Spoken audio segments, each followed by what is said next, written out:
Hello दोस्तों, welcome back. Parts of speech part 2 में part 1 में हमने noun, pronoun, verb, adverb cover किया था। अगर आपने अभी तक वो वीडियो नहीं देखी है तो मैंने डिस्क्रिप्शन में लिंक डाल दिया है, आप वहां पर विजिट करके देख सकते हैं। बेल आइकन में भी आप क्लिक कर करके वो वीडियो देख सकते हैं। तो आज की क्लास हम शुरू करते हैं, और आप ये क्लास देखने से पहले एक बार वो वीडियो जरूर देख लें, जिससे आपको पूरी चीज अच्छे से समझ में आए। अब हम शुरू करते हैं अपनी क्लास को। 5वें नंबर पे हमारा आता है एडवर्ब। एडवर्ब यानी क्रिया विशेषण। क्या होता है इसका डेफिनेशन देखते हैं। क्रिया विशेषण वो शब्द या शब्दों का समूह, उपवाक्य होते हैं जो क्रिया की या फिर विशेषण की या फिर किसी दूसरे क्रिया विशेषण की विशेषता बताता है, या फिर उनके बारे में कुछ अतिरिक्त सूचना देता है। इसका मतलब क्या हुआ कि क्रिया विशेषण वो शब्द होता है या शब्दों का समूह होता है जो क्रिया की यानी वर्ब वर्ब की विशेषता बताता हूँ, या फिर विशेषण की विशेषता बताता हूँ। विशेषण यानी एडजेक्टिव, मैंने पार्ट 1 में उसको कवर किया, आप वहां पे विजिट करके देख सकते हैं। इन दोनों की यानी कि क्रिया और विशेषण दोनों की विशेषता बताते हो, या फिर किसी दूसरी क्रिया विशेषण की विशेषता बताता है, या फिर उसके बारे में कुछ अतिरिक्त सूचना देता है, वो हमारा क्रिया विशेषण कहलाता है। अब हम इसके कुछ एग्जाम्पल देख लें। राम तेज दौड़ता है। Ram runs fast. अब देखो, यहाँ पे जो है रन जो है वो हमारा क्या है, वर्ब है। अब क्रिया विशेषण क्या होता है, जो वर्ब की विशेषता बताती है। तो यहाँ पे वर्ब की विशेषता क्या बताता है कि तेज दौड़ता है, यानी राम दौड़ता है लेकिन कैसे, तेज दौड़ता है। तो यहाँ पे जो है फास्ट है वो हमारा एडवर्ब है, यानी क्रिया की जो विशेषण विशेषता बताता है वो हमारा एडवर्ब्स कहलाता है। दूसरा एग्जाम्पल देखते हैं। वो बहुत अच्छा लड़का है। अब यहाँ पे देखो, he is a very good boy. अब यहाँ पे हम देखते हैं, देखो यहाँ पे जो बॉय है वो हमारा नाउन है। बॉय नाउन है, क्यों? क्योंकि यहाँ पे बॉय के बारे में बात हो रही है। एडजेक्टिव गुड है। एडजेक्टिव गुड है। देखो, बॉय की जो विशेषता यानी नाउन या प्रोनाउन की जो विशेषता बताता है वो हमारा एडजेक्टिव होता है। तो यहाँ पे जो बॉय की विशेषता बता रहे हैं यानी बॉय अच्छा, तो अच्छा यानी एडजेक्टिव है। अब विशेष एडजेक्टिव की भी विशेषता जो बताता है वो हमारा एडवर्ब्स होते हैं।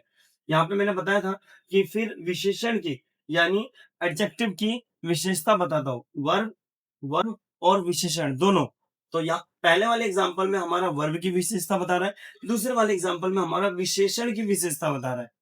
तो यहाँ पे गुड के आगे वेरी लग गया, यानी वेरी जो है वो हमारा एडवर्ब है। तो यहाँ पे क्या बता रहा है, he is very good boy, यानी यहाँ पे जो वेरी लगाया गया है वो हमारा क्या है, एडवर्ब्स है। नेक्स्ट एग्जांपल देख लेते हैं। नेक्स्ट क्या है, राम बहुत तेज दौड़ता है। Ram runs very fast. अब देखो यहाँ पे जो है रन है ये हमारा वर्ब है, एडवर्ब फास्ट है, फास्ट, और ये वेरी भी हमारा एडवर्ब है। मैंने आपको डेफिनेशन में अभी बताया कि क्रिया जो होता है वो एडवर्ब्स जो होते हैं यानी क्रिया विशेषण जो होता है वो या तो क्रिया की या फिर विशेषण की या फिर दूसरे क्रिया विशेषण के। यहाँ पे देखो, दूसरा क्रिया विशेषण, ये पहला हमारा क्रिया विशेषण है यानी एडवर्ब है, ये दूसरा एडवर्ब है।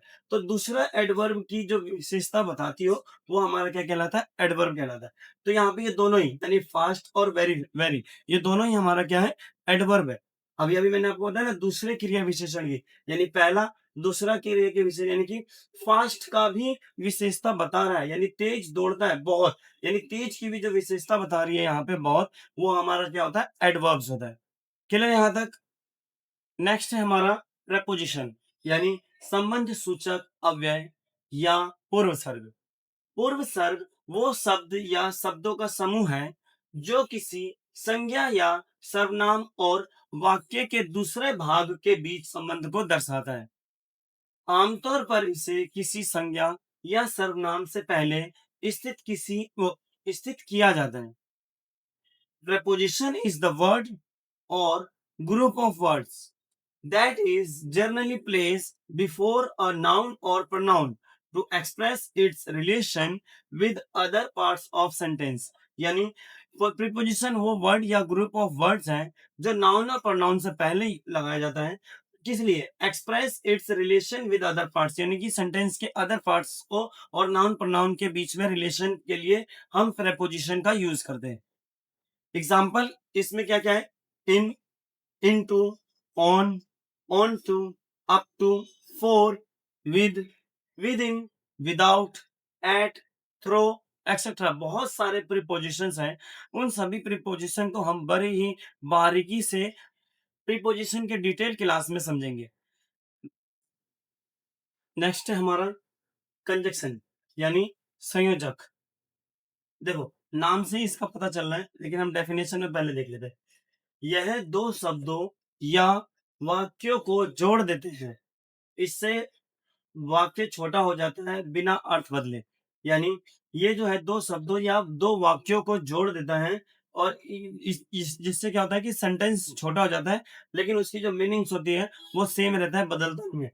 इसका इंग्लिश में डेफिनेशन देखते हैं। Conjunction is the word or set of words that connects two words or sentences or used to coordinate words in the same cause its shortness the sentences without a change in meaning or sense। यानी बिना किसी change के sentence में उसको जोड़ देता है, सब मतलब वर्ड्स को या दो सेंटेंसेस को।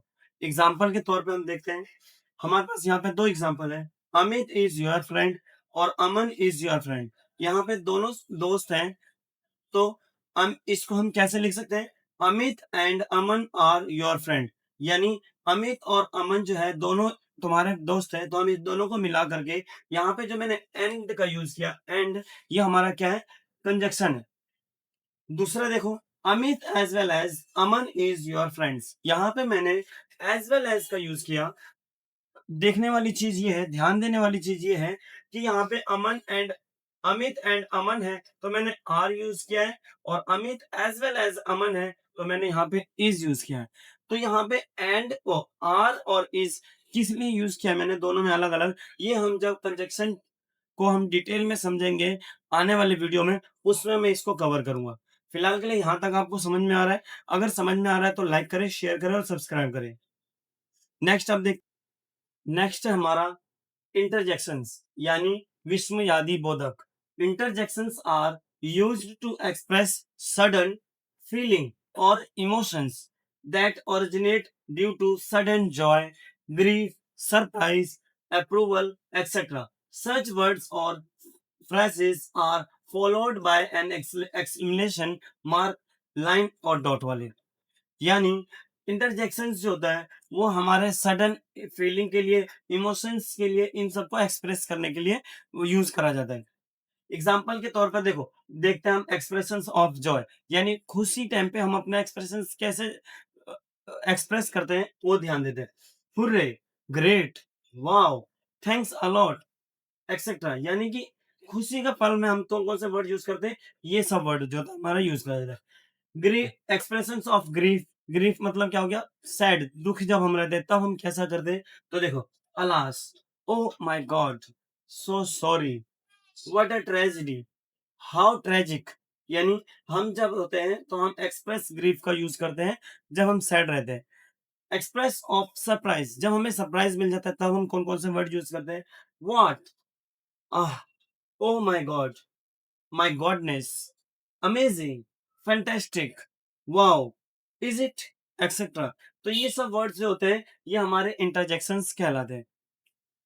एक्सप्रेशंस ऑफ अप्रूवल, कंसेंट या प्रेस, ये कब आता है हमारा? जब हम किसी के बातों से हम सहमत होते हैं तब हम इन वर्ड्सों का एक्सप्रेशंस देते हैं। फॉर एग्जाम्पल जैसे मैं समझाता हूँ कि आपने आपके किसी दोस्त ने आपसे बोला कि क्या मैं आपका मोबाइल यूज कर सकता हूँ, तो आप अगर आप उसके बात से सहमत हैं, आप कहोगे हाँ क्यों नहीं, श्योर, या फिर प्लीज आप यूज कर सकते हैं। तो इस वर्ड्स को हम जो होते हैं अप्रूवल, कंसेंट्स या इसमें हम यूज करते हैं।